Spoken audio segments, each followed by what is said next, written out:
승진에 묻힌 번뇌 이내 생에 어떠한구 내 사랑 풍류랄 미찰까 만 미찰까 천지간 남자 몸이 날만하니 학원만한 살림에 묻혀 있어 지락을 말할 것 이봐 니웃들아 산수구경 가자스라 답정을 나 오늘 하고 욕기라 내일 하세 아참에 채산하고 나조에 조소하세 갓겨 닉은 술을 갈건으로 밭아놓고 꽃나무 가지 꺾고 수 놓고 먹으리라 송간세로에 두견나라를 붙여들고 봉두에 급히 올라 구름 속에 앉아보니 천촌 말락이 곳곳에 버려있네 백년 행락이 이만한 달 어찌하리.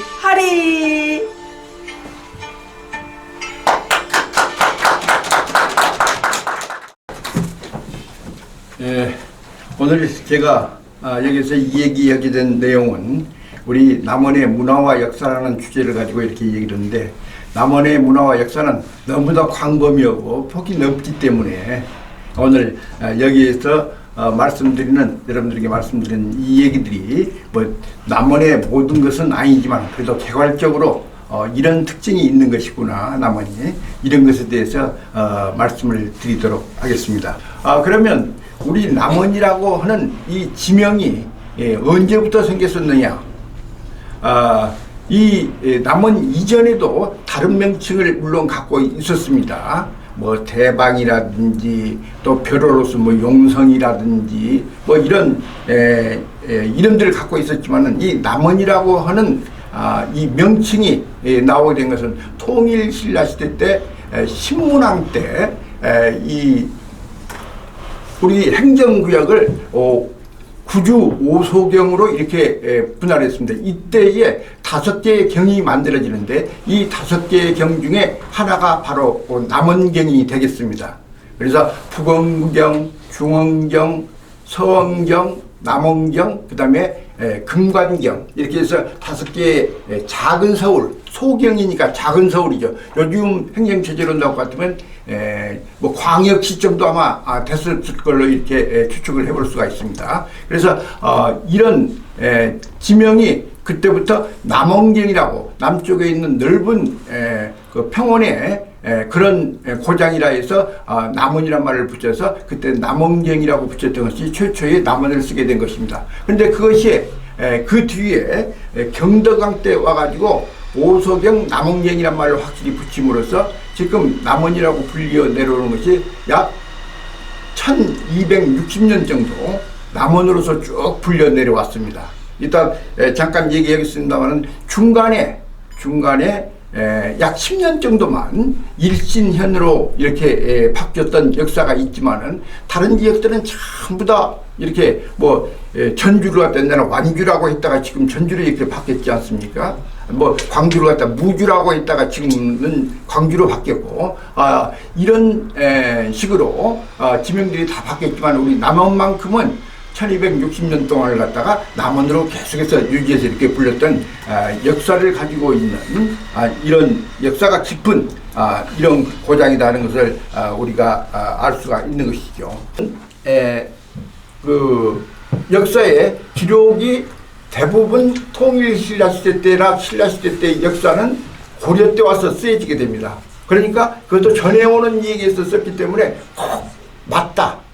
틀리다를 갖다 우리가 가지고 논을 그런 상황은 아닌 것 같아요. 그래서 이제 대개 보면 이 조선시대 이후에 이 얘기들을 갖다 많이 하게 되는 것이죠.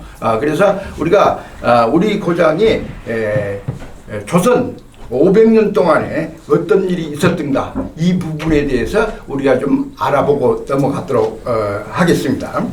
자, 첫째, 이 역사적인 사실로서 우리 남원에는 1597년 이 92년에 임진왜란이 일어나고 다시 일본 사람들이 우리나라를 갖다 완전 점령을 못해서 2차적인 공격이 온 것이 정유년에 왔다 해서 정유재란이라고 하게 되죠. 이 정유재란에 우리 남원이 큰 피해를 보게 됩니다. 거의 만여 명에 가까운 이런 사람들이 여기서 희생이 됐었다.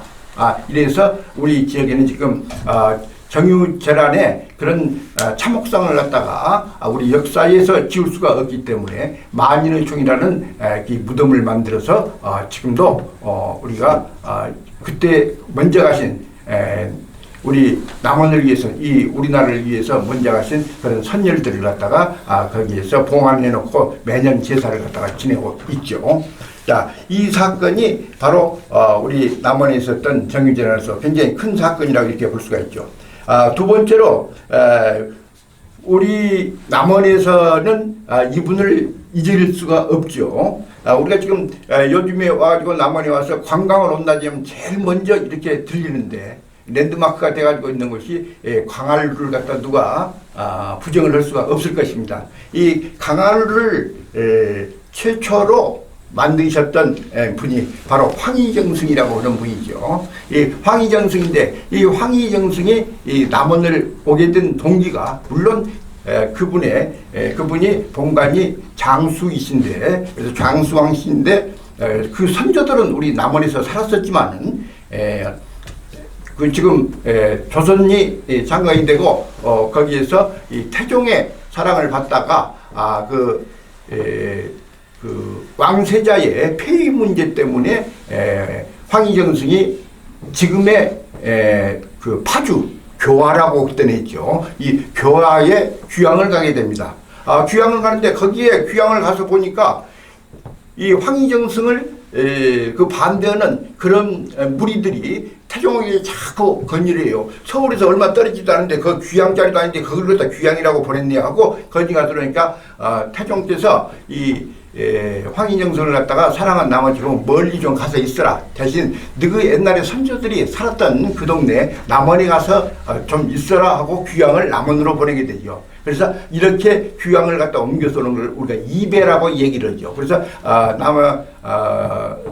남원에 이렇게 와서 그분이 약 2년 정도 여기에 계십니다. 이때 황희정승의 6대조 할아버지 황갑병이라고 하는 분이 계셨는데 그분이 그때 당시에 운영을 했던 이 서동들을 갖다 가르쳤던 이 장소 일제라는 서실이 있었는데 이 일제의 서실 지역에다가 황희정승께서 조그마한 아마 누각을 하나 만들었던 것 같습니다. 이 누각을 만들었고 광통루라고 불렀었죠. 근데 이 광통루가 그 뒤에 하동부원군 정인지 선생이 여기 와서 보고 요천물과 이 강한루의 이 풍광을 보고 여기는 달나라에 있는 그 항아라고 하는 달나라의 여인이 사는 그런 궁전 같다. 그래서 이곳이 강한청어부 살고 있는 궁전 이름이 강한청어부인데 이 강한청어부를 닮았다 해서 거기서 강한을 따가지고 와서 강한루라고 지금까지 불려지고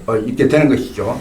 아무튼 우리 남원의 지금의 관광 최고의 자원이 되고 우리 남원을 보통 사랑의 그 1번지라고 이렇게들 이 얘기를 하는데 이 남한의 사랑의 1번지는 바로 이몽룡과 성춘향의 얘기에서부터 나오는데 그 성춘향과 이몽룡의 러브 스토리가 바로 이루어진 것이 이 강한루에 해당이 되죠.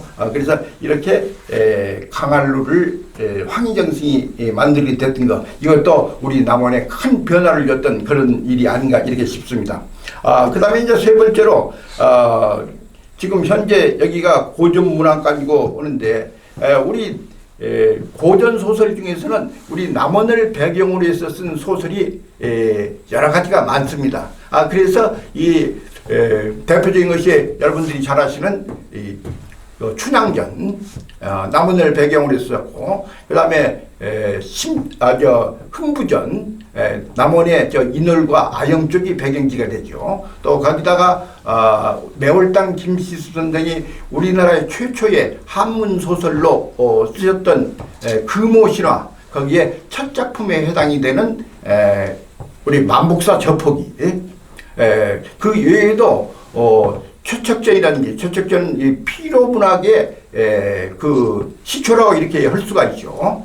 그래서 이 최척전 그거가 비슷한 시기에 쓰여진 홍도전 그리고 또 어떤 면에서는 이 가루지기 타령의 근원이 되는 이 병광세전이 있죠. 이 병광세도 황해도에서 이렇게 떠가지고 정착을 한 데가 바로 지리산 지역이죠. 그래서 이 남원과 연관이 있는 그런 소설이 되지 않나 이렇게 싶습니다. 그래서 우리 이 남원은 이런 여러 가지 고전 소설들 특히 이런 것들이 창으로 이 판소리로 이렇게 만들어서 불리게 되는데 그 중에 뭐 심청가라든지 또 춘향가라든지 이거 뭐 대단한 이런 작품들 아닙니까? 이런 것들이 우리 남원을 배경으로 해서 이렇게 만들어지게 된 것이다. 이것도 우리 남원의 큰 사건, 역사적인 일이다 이렇게 볼 수가 있죠. 네 번째로 아까 전자의 남원에 대해서 설명을 드릴 때에 지금까지 1260년 동안을 쭉 남원으로 불려왔지만 중간에 딱 10년간을 일신현으로 불렸던 때가 있다고 그랬죠. 그것이 바로 1740년이죠. 그때는 영조 때에 해당이 되는데 조선 영조 때에 해당이 되는데 이때에 남원 도부가 잠깐 일신현으로 바뀌게 되는데 그 원인이 뭐냐 같으면 당시에 남원 출신이었던 노비가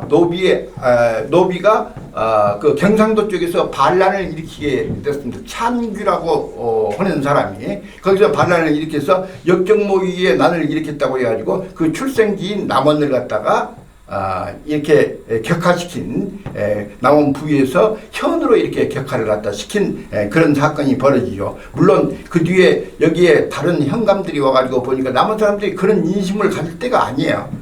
남은 사람들이 그럼 반역을 할 사람들이 아니에요. 그래서 그걸 갖다 다시 그 영조대왕께 이렇게 상소를 하고 해가지고 다시 10년 후에 그것이 해제가 되게 되죠. 그래서 다시 남원으로 이렇게 불리게 됩니다. 그 다음에 다섯 번째, 남원은 이 동학군 사건에 주도적인 역할을 갖다 했던 데가 우리 남원이라고 이렇게 볼 수가 있죠. 지금 현재 우리가 동학학과 같으면 정읍이나 고창 이쪽만 생각하게 됐는데 제2차 봉기 정봉준 장군이 2차 봉기를 시작했던 것이 바로 삼례죠.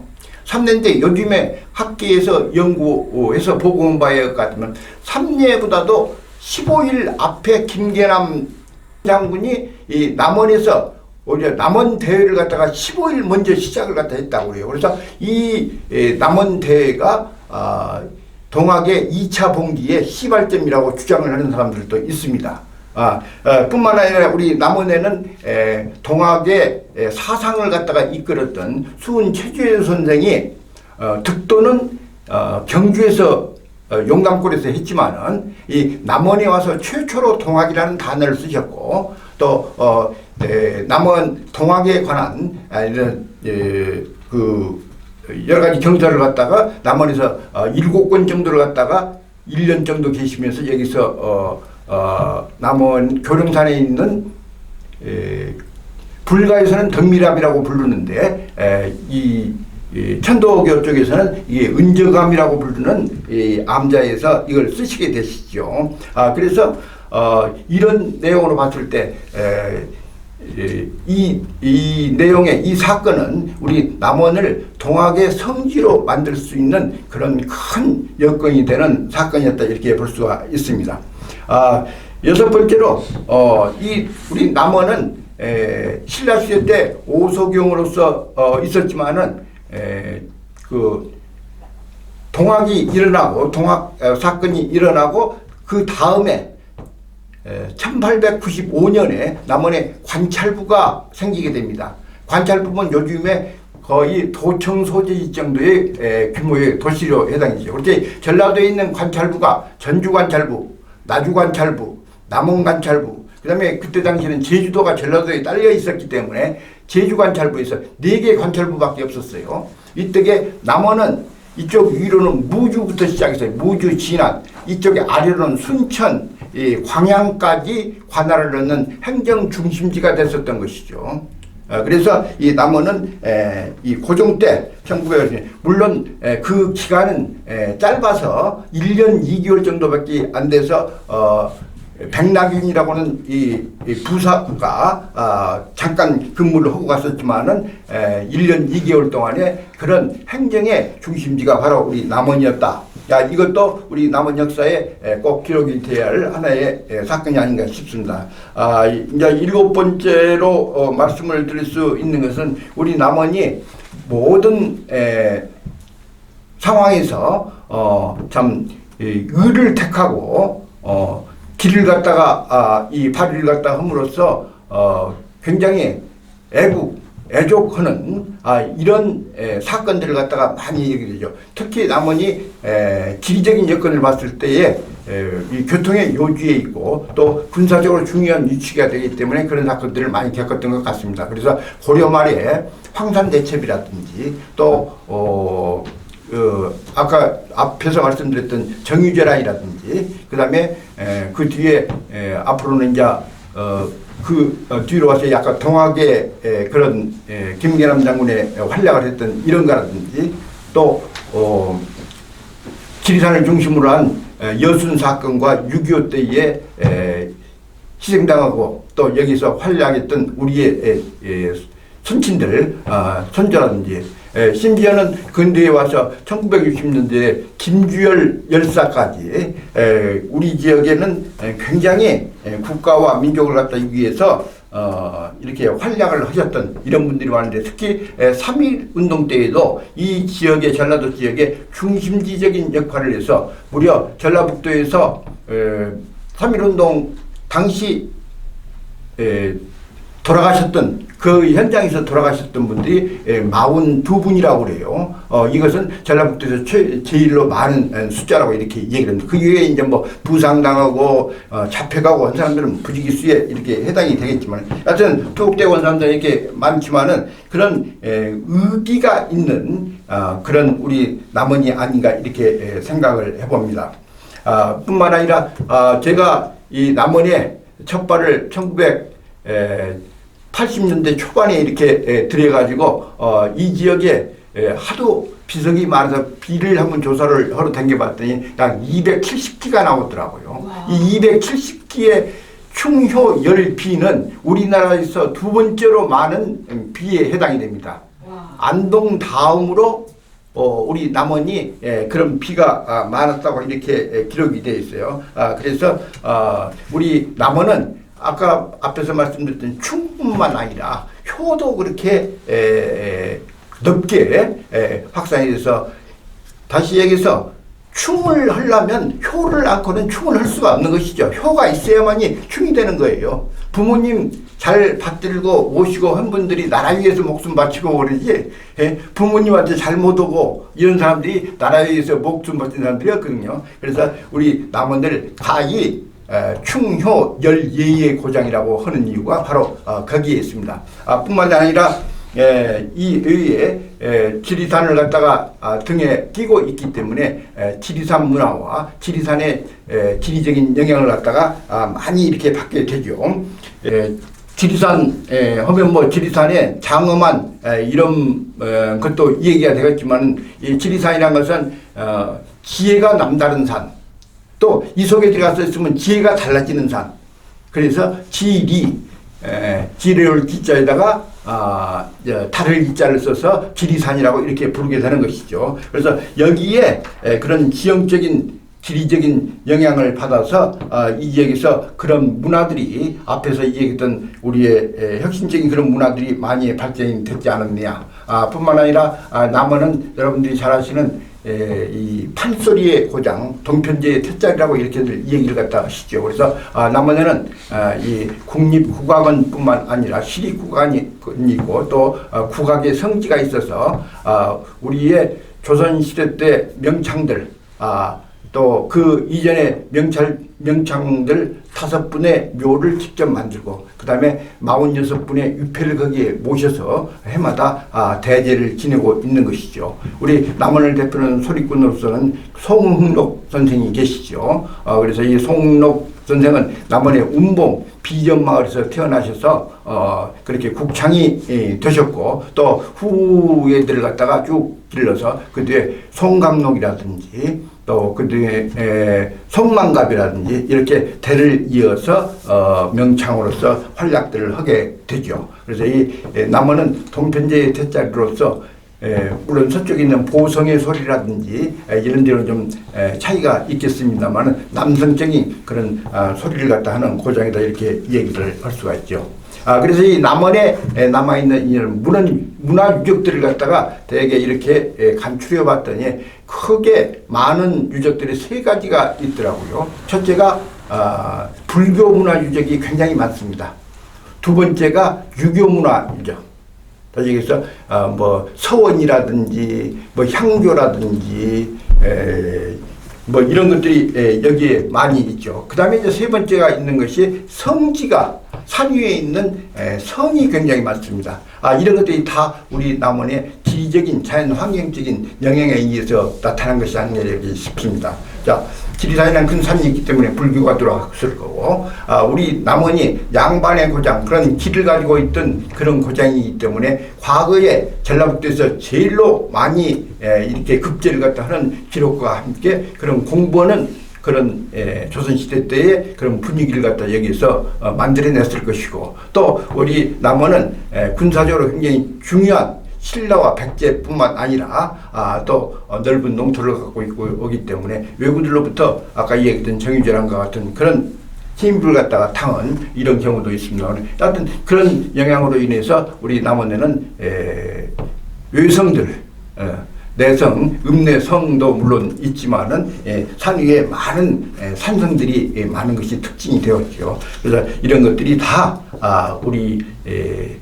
남원의 지리적인 여건, 또 이런 것들 자연적인 여건 때문에 이런 것들이 형성이 됐지 않느냐 이렇게 생각을 해봅니다. 짧은 시간에 남원에 대해서 말씀을 갖다가 드렸는데 아무튼 오늘 여러분들에게 말씀을 드렸던 이 내용들이 남원을 이해하시는데 도움이 됐으면 좋겠고, 앞으로도 남원 문화 역사에 대해서 많은 관심을 가져주시기 바랍니다. 네, 감사합니다. 네, 감사합니다.